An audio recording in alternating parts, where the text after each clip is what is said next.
ఏం చెప్పాలమ్మా, పర్వతం లాంటి రెండు పర్వతాలు ఉండేవి మెడ్రాసు.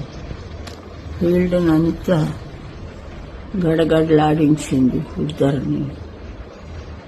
ఎందుకో ఆవిడ్ని దెబ్బ మీద దెబ్బ కొట్టి ఆవిడ్ని కూడా తీసుకెళ్ళిపోయాడు దేవుడు.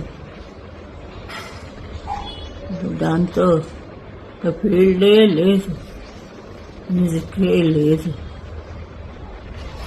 ఎన్ని రకాలు పాడుతుందో ఆ పిల్ల ఎవ్వరూ ఊహించలేదు. అందుకే ఆ అమ్మాయికి నా అవార్డు అని ఇచ్చానంటే నాకంటా గొప్పదని తెలియాలని ఆ రోజు ఆవిడకే ఫస్ట్ అవార్డు ఇచ్చాను.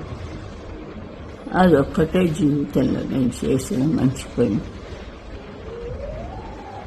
ఇంత హఠాత్తుగా అన్నీ ఇలాగే వస్తాయి, మనకి తెలియకుండానే పుడతాం, తెలియకుండానే ఆవి వెళ్ళిపోతుంది దాని టైం అయిపోగానే. కానీ మన బంధాలు ఎన్నో బంధాలు ఉంటాయి. నిజంగా ఇది ఇంకా ఫీల్డ్ ఉన్నది, పాఠకులు ఉంటారు.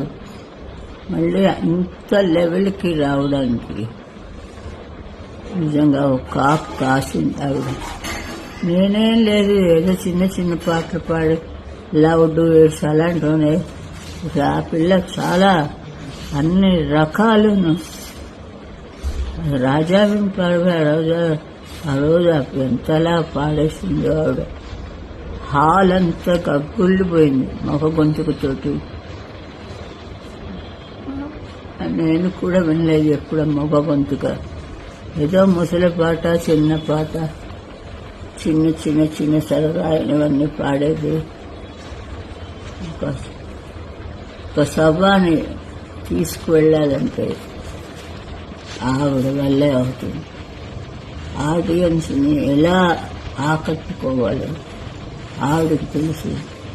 నా ముందు ఉత్సాహం వేయలేదు, ఉత్సాహ విగ్రహం నేను పక్కనే. అంతే. అలాంటిది దానికి ఏ రోజు నా సిస్టరు లేదంటే ఏం చెయ్యాలి, ఏడుపులోంచి కళ్ళ నీళ్ళు కూడా రావటం లేదు. అసలు ఏం చెయ్యాలని కూడా ఏం తెలియదు. అంత ఆవిడకి దేవుడు సరస్వతీదేవి పిలిచి ఉంటుంది అనుకుంటాను ఆవిడ్ని. ఇక్కడ కచేరీ పాడాలి నువ్వు వచ్చేసి అని చెప్పి తీసిపోయింది. దయచేసి ఆ సరస్వతీదేవి విగ్రహం అందులో ఆవిడ ఉంటుంది. ఆవిడని అక్కడ పెట్టుకోవడానికి పిలిచింది. ఈ లక్కు ఎవరికి రాదు. అందరూ ఏదో అనుకుంటాం మనం. ఉన్నన్నాళ్ళు తిన్నారు మమ్మల్ని ఇద్దరిని. నా మీద ఆవిడకి చెప్పి, ఆవిడ మీద నాకు చెప్పి, ఇట్లాగా ఏడిపించుకుని తిన్నారు మనుషులు. ఇప్పుడు వాళ్ళందరికీ చల్లగా ఉంటాయి ఆ కాళ్ళు. ఏమిటి సాధించాం? పుట్టించినందుకు ఏదైనా సాధించాలి. ఆవిడ అన్నీ సాధించింది. సాధించడానికి ఏమీ లేదు. బిడ్డను కన్నది, హస్బెండ్ పెళ్లి చేసుకుంది, అన్ని కూడా అది కూడా పరిపూర్ణంగా చేసింది. ఆవిడకి ఇంకా సావే లేదు. సరస్వతి పక్కన పెట్టుకోవడానికని పిలిచి ఉంటుంది. ఎంతో మందికి రాదు. ఆవిడకి చల్లగా ఆవిడని సుఖంగా ఉండాలి. ఇంత మంచి ఇది ఇంకా మళ్ళీ రాదు మాకు. ఏదో అందరూ ఈ జనం అంత పుణ్యం చేసుకున్నారు కాబట్టి ఇలాంటి వాయిస్లు వాళ్ళకి దొరికి ఆవిడ చల్లగా ఆవిడ దగ్గర సరస్వతి పక్కన ఉండి ఆవిడని రోజు స్తుతించి పాడాలి. ఇంకా జన్మొద్దు ఆవిడకి, ఉండదు ఆవిడ. అందుకే అంత త్వరగా వెళ్ళిపోయారు. நமஸ்காரம். பெருமதிப்பிற்குரிய பாடகி ஜானகி அம்மா அவர்கள் காலமான செய்தி கேட்டு மிகவும் துக்கமடைந்தேன். மிகவும் அதிர்ச்சிகரமான செய்தியாக எனக்கு இருந்தது. வாழ்வில், தன்னுடைய சொந்த வாழ்வில் எத்தனையோ துக்கங்களை, தாங்க முடியாத துக்கங்களை, தாங்க முடியாத நிகழ்வுகளை தாங்கி அவர்கள் வாழ்ந்தார்கள் என்பது மிகவும் வேதனைக்குரிய விஷயம். உலக கம்போசர்கள் மிகவும் மாமேதைகள். அவர்களுடைய ஒவ்வொருவருடைய வாழ்விலும் அவர்களுடைய தனிப்பட்ட வாழ்க்கை மிகவும் துக்கமானதாக இருந்திருக்கிறது என்பதுதான் இதுவரை நடந்திருக்கிறது. ஆனால் ஜானகி அம்மா அவர்கள் தன்னுடைய திறமையில் யாருக்கும் சளைத்தவர்கள் இல்லை என்பது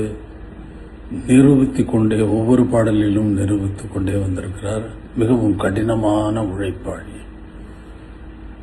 நான் ஒரு பாடலை உருவாக்குவதற்கு ஒவ்வொரு வாத்தியத்தையும் எவ்வளவு அக்கறையோடு சேர்ந்து அதில் விடாப்பிடியாக நான் நினைத்ததை வரவழைப்பேனோ, அதே போல அவர்களுக்கு சொல்லிக் கொடுத்த அந்த பாடலை அவர்களும் விடாப்பிடியாக என்னுடைய கடின உழைப்புக்கு ஈக்குவலான கடின உழைப்பை உடையவர்கள் அவர்கள். அதற்கு மேல் என்றே சொல்லலாம். சிறந்த கம்போசர், சிறந்த பாடல்களை, பஜன் சாங்குகளை நிறைய எழுதியிருக்கிறார். அவருடைய இழப்பு இந்திய திரைப்பட சங்கீத உலகத்திற்கு ஒரு பெரிய இழப்பு. அவரது ఆత్మ శాంతి అடைய ఇறைవனை వేண்டுகிறேன். నేనెప్పుడు చిన్నపిల్లనే. ఎందుకంటే నా వయసంతా రికార్డింగ్ స్టూడియోల్లోనే గడిచిపోవటం వల్ల నాకు వయసు అయినట్టే తెలియలేదు. నేను ఇప్పటికీ చిన్నపిల్లనే అని లాస్ట్ మంత్ మేము వెళ్ళినప్పుడు మాతో పంచుకున్న ఆ విషయాలన్నీ ఇప్పటికీ నా చెవిలో తిరుగుతూనే ఉన్నాయి. బహుశా అమ్మని చివరిసారిగా కలిసింది మేమేనేమో. వీరినే కారణజన్ములు అంటారు. దేవుడు భూమి మీదకి ఒక చరిత్ర రాయటానికి కిందకి పంపిస్తాడు. అమ్మ చరిత్ర రాసేశారు, అయిపోయింది. మళ్ళీ దేవుడి దగ్గరికే వెళ్ళిపోయారు. ఒక పక్క బాధగానే ఉంది, కానీ 88 ఏళ్ల వయసులో వారు రాసిన ఆ చరిత్ర మన తెలుగు సినిమా ఇండస్ట్రీలో ఎప్పటికీ పదిలంగానే ఉంటుంది. Janakamma, we love you